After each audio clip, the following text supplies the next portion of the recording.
امام بخاری یونیورسٹی کشن گنج کے لیے آج کولکتہ کے ملی الامین آڈیٹوریم میں ایک پروگرام کا انعقاد کیا گیا۔ اس کا مقصد تھا کہ اس یونیورسٹی کے تعاون کے لیے لوگ متین صاحب کی خدمت کریں۔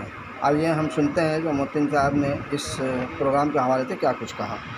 توحید ایجوکیشنل ٹرسٹ کشن گنج بہار میں واقع ہے اور بہار گورنمنٹ کی طرف سے توحید ایجوکیشنل ٹرسٹ کو امام بخاری یونیورسٹی بنانے کا لیٹر آف انٹینٹ حاصل ہوا اور یہ لیٹر آف انٹینٹ ہے جس میں ذکر کیا گیا کہ یونیورسٹی کے لیے جو بنیادی انفراسٹرکچر ہونی چاہیے وہ اس کو آپ تیار کریں۔ توحید ایجوکیشنل ٹرسٹ جو بھی کام کرتا ہے پبلک ڈونیشن سے اور پھر لوگوں کا مشورہ اور لوگوں کے جو تعاون ہے، الحمدللہ پچھلے 2 سال میں جو 1 lakh square feet building university کی ضرورت تھی بنیادی ضرورتوں میں سے، وہ لوگوں کے تعاون سے الحمدللہ پورا ہوا۔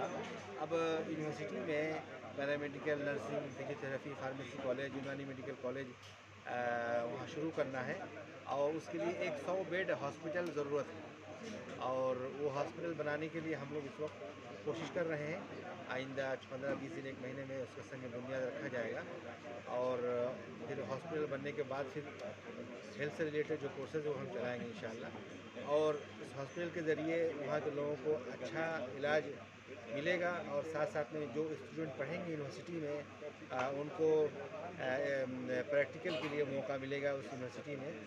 اس طریقے سے یہ ہمارا آج کے پروگرام تھا۔ اس میں تعاون کے لیے ہر ایک شخص اس میں آگے آ سکتے ہیں سماج کا۔ اس میں 100 بیڈ ہاسپٹل بنانے کے لیے لگ بھگ 1 لاکھ اسکوائر فٹ بلڈنگ کی ضرورت ہے اور پر اسکوائر فٹ کا خرچہ اس میں لگ بھگ آپ کا 2500 روپیہ آ رہا ہے، جو کہ دینے والے کے لیے یا ان کے والدین کے لیے کسی کے لیے بھی صدقہ جاریہ ہو سکتا ہے۔ اسی طریقے سے ایک بیڈ جو جگہ ہوتی ہے لگ بھگ 21 اسکوائر فٹ، اس کا بنانے کا خرچہ لگ بھگ 52,000 روپیہ ہے، جو ایک صدقہ جاریہ ہو سکتا ہے جو صاحب تعاون کریں گے۔ اسی طریقے سے ایک OPD بنانے کا جو ہے 3 لاکھ، 4 لاکھ، 5 لاکھ الگ الگ سائز کا الگ الگ ہے۔ اسی طریقے سے ایک OT بنانے کا خرچہ لگ بھگ 10 لاکھ روپیہ ہے۔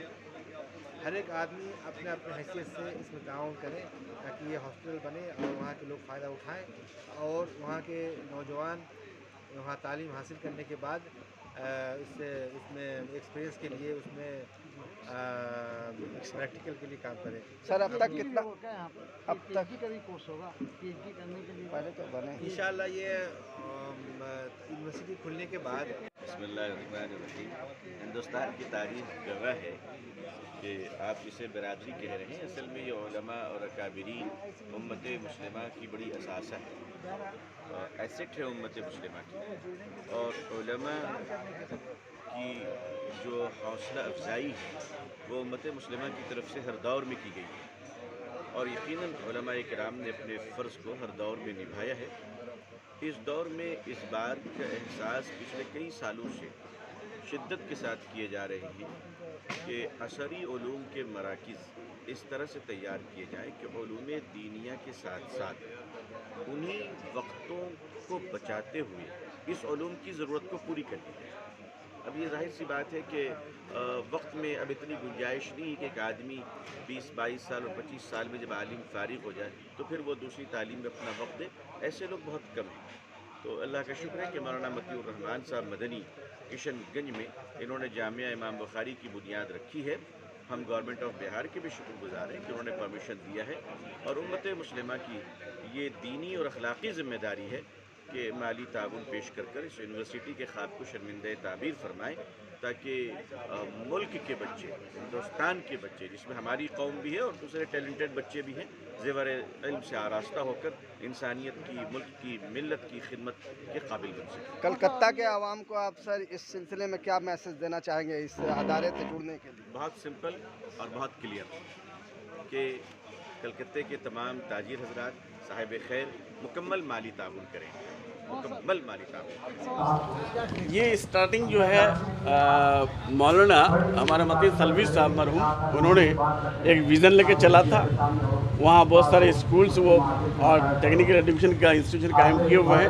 यूनिवर्सिटी बाकी थी, आज उनका बेटा जो है मतीउर रहमान साहब, वो भी जो यूनिवर्सिटी के लिए पूरे लगे हुए हैं और उनके साथ सारे लोग लगे हुए हैं कि यूनिवर्सिटी कायम हो, और यूनिवर्सिटी की सख्त ज़रूरत भी है किशनगंज में। सर आपने कहा था कि 15वीं सदी में अगर कोई यूनिवर्सिटी होता तो मुसलमानों की हालत हम मुसलमानों के बारे में बोले नहीं, ये गलत बोल रहे हैं।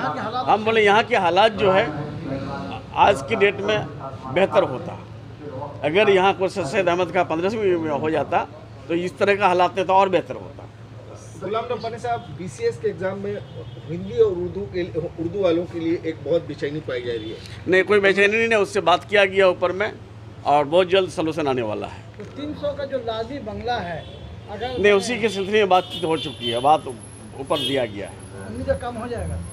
अब बात तो ऊपर हम लोग पहुँचे हैं, इंशाल्लाह उम्मीद है, उम्मीद पर दुनिया टिकी हुई है। आसाम गवर्नमेंट जो है वो 300 मदरसे बंद करने जा रही है, इससे कितना नुकसान होगा? जहाँ जहाँ बीजेपी है वहाँ मदरसे को बंद करने की कोशिश हो रही है, कर रहे हैं। और सिर्फ आसाम क्यों, आप बुलडोजर बाबा को जाके देख लीजिए ना, यूपी में गाड़े बुलडोजर से उड़ा रहा है, लेकिन यहाँ हम कितना सेफ्टी एंड सिक्योरिटी के साथ हैं। हमारे मुख्यमंत्री को देख लीजिए आप लोग।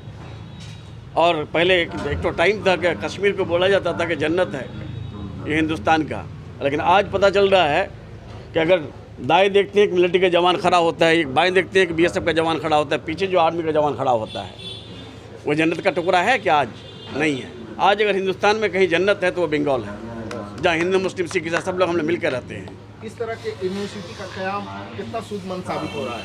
यूनिवर्सिटी तो एजुकेशनल इंस्टीट्यूशन है, वो जितने होंगे उतने ही जो है देश हमारा आगे जाएगा, हमारा स्टेट आगे जाएगा, हमारा इलाका आगे जाएगा, हमारे लोग आगे जाएंगे। खिलाफत कमेटी कोलकाता। अल्लाह का लाख लाख शुक्र है कि उसने हमें इस्लामी माहौल में पैदा किया, हमारे वालिदैन को मुसलमान बनाया, हमें उम्मत मोहम्मदी में शामिल किया सल्लल्लाहु अलैहि वसल्लम, हमें हजूर अकरम सल्लल्लाहु अलैहि वसल्लम की सुन्नतों पर जमाए रखा। अल्लाह ने जहाँ अपनी रहीमी करीमी हमारे ऊपर किया है, हम पर एक जिम्मेदारी भी डाल दी है, वो ये कि हम उम्मत वस्त बनाए गए। हम नेकी का हुक्म देने वाले हैं, बदी से रोकने वाले हैं, और अल्लाह के हुक्म और उसके नबी सल्लल्लाहु अलैहि वसल्लम की दिलजमी से इत्तेबा करने वाले हैं। और ये कि हम मुस्लिम हैं, हमारी खसूसियात नबी अकरम सल्लल्लाहु अलैहि वसल्लम के सुन्नतों के मुताबिक रहे, हमारा अमल किताब अल्लाह और उसके रसूल के बताए हुए असूलों के मुताबिक रहे। आज हम बहुत सारी मुसीबतों में घिरे हुए हैं, उसकी वजह भी यही है कि हम उन तालीमात को भुला बैठे हैं। लोगों को खैर की तरफ बुलाना और हद्दुल इम्कान उनके फलाह के मौक़े फराहम करना हमारा काम था, मगर जब हमने ये फ़र्ज़ ऐन छोड़ दिया तो हम अपने राह से भटक गए। मुस्लिम इस तरह सलम से है जिसके माने ऐसे ऊँट से है जिसकी नकील हर वक्त उसके मालिक के हाथों में रहती है। इसका मालिक उससे जो काम लेना चाहता है, बेचूं चरा ऊँट अपने मालिक का हुक्म मानता है। मुस्लिम की रस्सी उसके मालिक यानी अल्लाह तबारक व तआला के हाथों में रहती है। अल्लाह जो हुक्म देता है और उसके नबी सल्लल्लाहु अलैहि वसल्लम किस चीज़ की तालीम देते हैं, मुस्लिम उसको चूँ चरा उनका हुक्म मानता है।